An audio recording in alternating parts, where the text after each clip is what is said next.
In the heart of Orlando's shadows, on a chilly night in December 2016, a tale of deception and despair unfolded. Mandi Mae Jackson and Scott Love entangled in a web of darkness. Jackson, a stripper, lured to her manager James Mulrenin's sinister den with a promise of cash and drugs. Little did she know, her cocaine was laced with codeine, erasing her memories forever. After 2 harrowing hours, Love's desperate search led to a gunshot, a grievous wound. He fought to save Mulrenin, but darkness loomed. Mulrenin, a cocktail of drugs and infection coursing through him, plunged to his death from a balcony. Yet, the true horror lay in the police's twisted game of deception. Join me as we navigate a labyrinth of lies, where truth and justice teeter on the brink of oblivion. In this true crime saga, redemption is elusive, and darkness reigns. Part 1. Who was Mandi Jackson? Angel at Starlite Motel, February 2015. I just walked out of a courtroom where a 24-year-old girl received 2 life sentences, without the possibility of parole. I remember the first night I actually met her, February 7th, 2015. I arrived at the Starlite Motel about 30 minutes early, or at least outside the motel. I didn't know how long it might take to get there on a motorcycle. What I had come to see was hard to believe, and was as likely to be an underage sex sting. I walked up and down the block to make sure no undercover police were taking up positions, but I also knew she had a pimp. If I got too close, I might spook him and never find out who she was. So I was afraid to go into the motel. I stayed on the other side of the street. She kept texting she was running late. Finally, she texted she was at the motel and to come to room 225. I crossed the street and went in. I had never seen anything like this before. The Starlite was a standard multi-story open walkway motel, except it wrapped around the outside of the block and the walkways faced inward with the parking lot in the interior. You had to drive through a door to get inside. It occurs to me today it was a lot like an apartment building in a far-off place called the Lofts, which I also would never know existed but for the unusual habits of a little blonde girl. The Lofts at Uptown is even a faint imitation of the old Miami architecture at Starlite. A developer bought the Starlite. It looks like the Carcassonne entrance has since been torn out, and the map shows apartments called City Heights. The Starlite office was a little island in the middle of the parking lot, like the help desk in the middle of the Grand Central Station in Manhattan. You could rent a room for a half hour, or an hour, and all the hookers and johns would line up there for sometimes 30 minutes to an hour wait or more. The pimps would wait in cars in the parking lot there in the middle, while the hookers went up the stairways to the rooms around the outside. There were no ordinary customers. I didn't know at the time this was her primary place of business. She and her pimp practically lived there. It was the Grand Central Station of prostitution. I wandered around until I found my way up to room 225 and knocked. She said, "That was quick." I explained, "I was already here when you texted." A look of terror crossed her face. If I had seen her arrive, I might have seen her pimp. Girls who are independent or drive themselves command a higher price. But more important, selling underage girls is punishable by life. So girls who start out young are taught the first 2 rules of Fight Club. You do not talk about your pimp. And you do not talk about your pimp.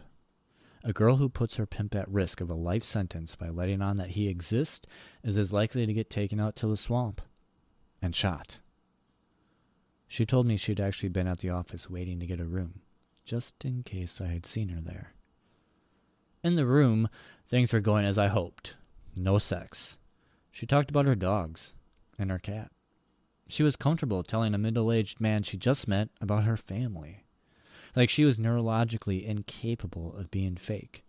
She told me she had just been diagnosed with organ failure and lupus, and doctors told her she had only 10 years to live. At first, I suspected this was a sad little girl act to make an old guy like me give her money.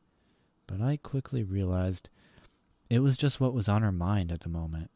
She spoke in a matter-of-fact way, with no concept of using words to manipulate me. It was just a day at the office, where for some reason she had to go through this small talk with the guys. Then she told me what I'd been waiting to hear. She crashed a motorcycle, and a couple of racing carts, and had multiple concussions. I later found out she also fell out of a tree as a child.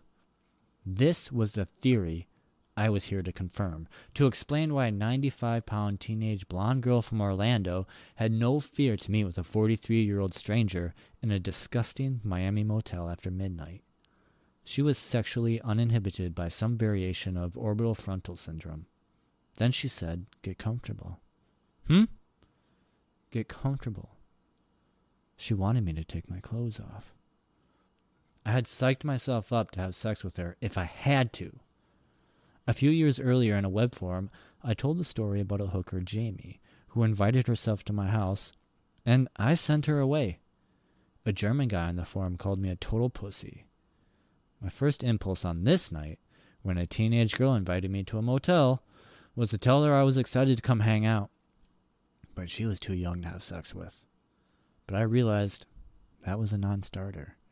If I didn't want to have sex, her pimp would take her away. She would think I had no interest in her or disapproved of her lifestyle, and I would never see her again.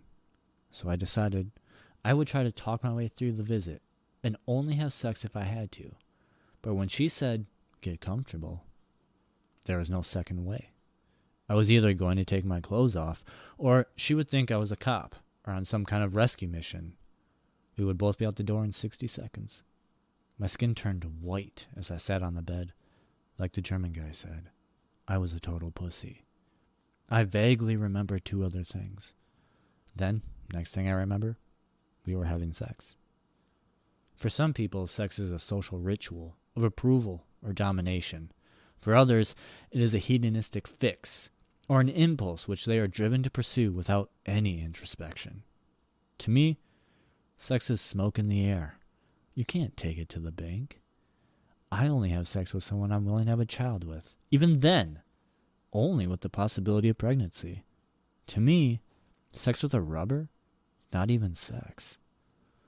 And this is how I found myself, looking down on the white cheddar stick figure of a naked teenage girl, with me also naked, emaciated to where she was almost decrepit, and no sign of police sting, or any other narrative to save me. She was as compliant as a rubber doll. She was too compliant, trained to do whatever I wanted. I'm sure if I told her to call me Captain Primo, she would have. I am not a hedonist, but I had psyched myself up for this. I had resolved to give it my fullest energy and enthusiasm, and act like I enjoyed it. I planned well ahead to play the part like she was the greatest thing to me since sliced bread.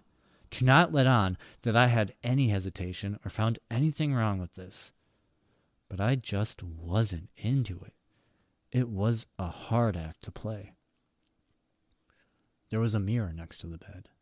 A long time ago, a girl named Carrie told me her boyfriend got turned on by looking in the mirror while they were having sex. So I looked in the mirror, with the hope that seeing myself having sex with this perfect blonde teenager would turn me on like it was supposed to. What I saw was a balding, wrinkled, 43-year-old man wearing a rubber, hunched like a cat over the limp, submissive body of a flawless teenager. It was disgusting. Even for the sake of learning about this girl, I could not stand the sight of a Saturday night joyrider at a Miami hooker motel with a rubber. I could not be that person. But I anticipated such an impasse and brought an extra $750. I brought the extra cash with the full expectation that it would somehow be separated from me or held in front of a jury to prove I came to buy sex from a teenager. I put that expectation aside because it was worth it to find out who this girl was. After a while, there was no other way it was going to work. So I said to her, $1,000 if I can take this rub her off and just come. She said, "You have it on you? You are sure you had the money?" I told her she knew from earlier in the evening that I was good for it. She said okay. I felt my skin touch the skin of a real-life hooker. A hooker who texted me earlier in the night how she could meet me after she was done running and earning in Miami. This was also something I anticipated and pledged to put out of my mind. It was a risk I was willing to take, without ever letting on my true feelings about it. Her body felt like a bag of tiny bones against mine.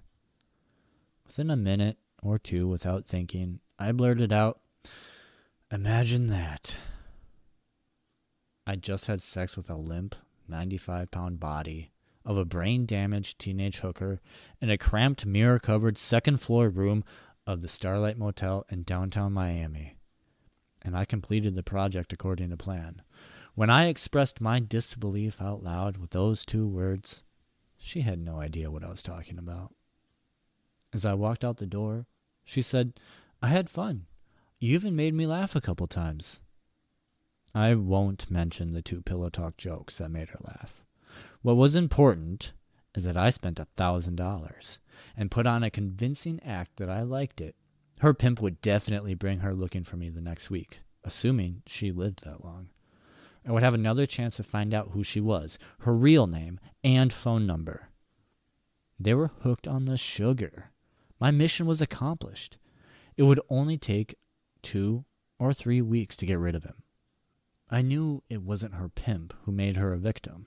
She, by her own flaws, made herself a victim. She gave herself to whatever person walked up. Getting rid of him wouldn't fix that. She would only continue to find worse and worse scumbags to try to please and victimize. I needed to get her out of Miami, and hoped she would live long enough for her brain to reroute to where she could resist people, recognize danger, avoid risks, pursue normal goals each day in an organized way, and take care of herself like a normal person. I never imagined it would not be Miami scumbags in open shirts, as I feared at the time, but soulless, predatory half-wits, employed by the taxpayer halfway across the state, in a heroin-addled white trash shithole called Seminole County, who would do her in for their own sport and amusement. They would be wearing suits and ties. They would be equipped with nearly unlimited resources designed to make sport of a young person, and they would be dumber and more evil than any pervert who ever pulled up a picture of 16-year-old Mandi Jackson on Backpage.com. A different culture meant a different costume, but government employees are still aging, mediocre men with crude ambitions, and she was still something the slowest, hungriest predators could catch.